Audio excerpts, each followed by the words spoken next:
Do'stlar, tayyormisizlar? Biza tayyormiz. Boshladik. Bu darsimizda Premiere Pro'dan yana bir effektni ko'rib o'tamiz. Videoni boshlashdan oldin like bosib obuna bo'lib qo'yinglar. Albatta, sizlarning har bitta bosgan layklaring yoki obunalaring bizlar uchun juda ham muhim. Sizlar bittagina knopkani bosib obuna bo'lib qo'ysanglar, biza maza qilib dars o'tamiz, ya'ni bepul bilimlarni chiqarib boraveramiz do'stlar. Sekvensiya tayyorlab oldik. Futajimiz bor, kadrlar bor, kerakli holatda olib qo'yganmiz va buni o'zimizga kerakli holatda bu yoqqa tashlab olamiz va har doimgidek o'zimizga kerakli o'lchamga to'g'rilab qo'ydik. Va ustiga aynan mana bu kadrimizni ham tushirib qo'yamiz do'stlar. Ko'rgan bo'lsanglar, ikkalasi ham tushdi. Va buni ustiga 2 marta bossak, mana bunaqa belgilari chiqadi va mana shunaqa holatda o'zimizga kerakli holatda nastroyka qilib olsak bo'ladi. Mana ko'ryapsizlar, to'g'rilab oldim. O'lchamlarini to'g'rilab oldim. Aynan mana shu holat, masalan, mana bu joyda o'zi ham bo'ladi. Mana shu boshidan kerak bo'lsa, buni nima qilamiz? Aynan mana blending bo'limiga, aynan opacity blending bo'limiga o'tamiz va bu yoqdan biza overlayni bitta tanlaydigan bo'lsak, o'ziga yarasha mana bunaqa neobechniy holatda ko'rinadi do'stlar. Qaranglar. Mana kinolarda, kliplarda ko'p mana shunaqa narsalardan foydalanib ko'rgan bo'lsanglar, buni ko'ryapsizlar, juda ham oson narsa. Bemalol o'zingizlar ham qila olasizlar buni.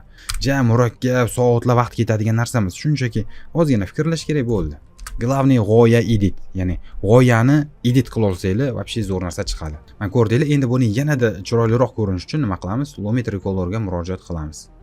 Mana do'stlar, video effektli color correction ichida Lumetri Color turibdi. Buni shunday aynan mana shu klipimiz ustiga, birinchi tepasidagi klipni ustiga tushirib olamiz va Corvestni bosamiz. Corvestga kelib, Corvest aynan tepasini chap tomonga tortsanglar, pastini o'ng tomonga qaratib tortsanglar, bizga kontrast hosil bo'ladi.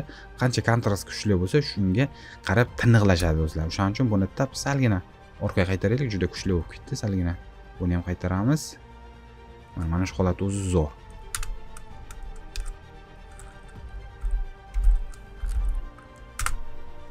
Juda ham chiroyli chiqdi menimcha. Nima dedinglar? Fikringlarni albatta izohlarda yozib ketinglar. Mana juda ham sodda va oson. Qisqa. Masalan, 30 sekund, 1 minut vaqt ketsa, lekin neobechniy narsa hosil qilasizlar. Yana bitta narsa, masalan, mana bu narsa bizga kerak emas, o'zi bo'ldi. Aynan bu holatdan xohlasak, yana o'zini mana bu original holatiga o'tkazishimiz kerak. Buni plavni o'tkazib yuborishimiz uchun nima qilamiz? Shunchaki P harfini bosib, bitta buni ikkita joydan belgilab olib, buni tak tushiramiz. Qarasanglar, bu prozrachniyligi, ya'ni prozrachniyligi kamayib ketadi. Neobechniy holatda silliqqina smooth bo'lib o'tib ketdi, ko'rdinglarmi? Oson. Yoki yana bitta variant qilsak bo'ladi. Buni joyiga qaytarib qo'yamiz. Mana qaytarib qo'ydik.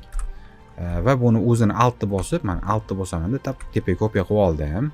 Endi mana bu overlayni o'rniga normal holatga o'tkazib qo'yaman. Mana bu joyi, masalan, aynan mana shu joydan keyin bizga nima qilish kerak? Mana shu holatga qaytish kerak. Buni nima qilamiz?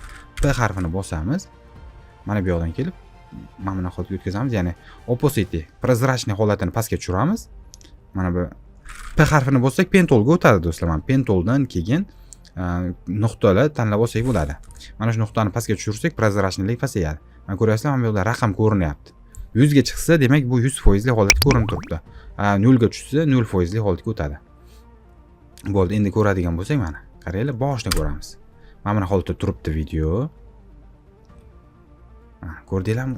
Neobechniy holatda bu o'zgarib yo'qolib ketdi. Mana shunday qilib do'stlar foydalansanglar bo'ladi. Juda ham oson, hech qanday murakkablik, qiyinchiligi joyi yo'q do'stlar.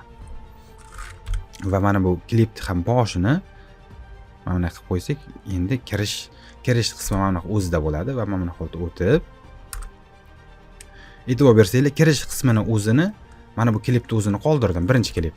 Keyin bossak, ikkinchi klipga o'tyapman. Ikkinchi klip aralashyapti. Ikkinchi klipni mana hech narsa yeganmamiz. Uchinchi klip, ya'ni eng tepadagi klipimiz endi 0% turganda shu paytgacha mana bu yoqdan bu yoqqa 0% ga keldi. Endi asta ko'tarilib mana 100% ga o'tdi. Ko'ryapsizlar do'stlar, juda ham oson. Mana birinchi holatdan ikkinchi holatga, ikkinchidan uchinchisiga smooth holatda o'tib ketib qolyapti. Mana shunday qilib foydalansak bo'ladi do'stlar. Keyingi videolarda ko'rishguncha sog' bo'linglar, salomat bo'linglar. Obuna bo'lish esdan chiqmasin. Fikringlar bo'lsa, izohlarda albatta yozinglar. Like bosib ketsanglar xursand bo'lardim.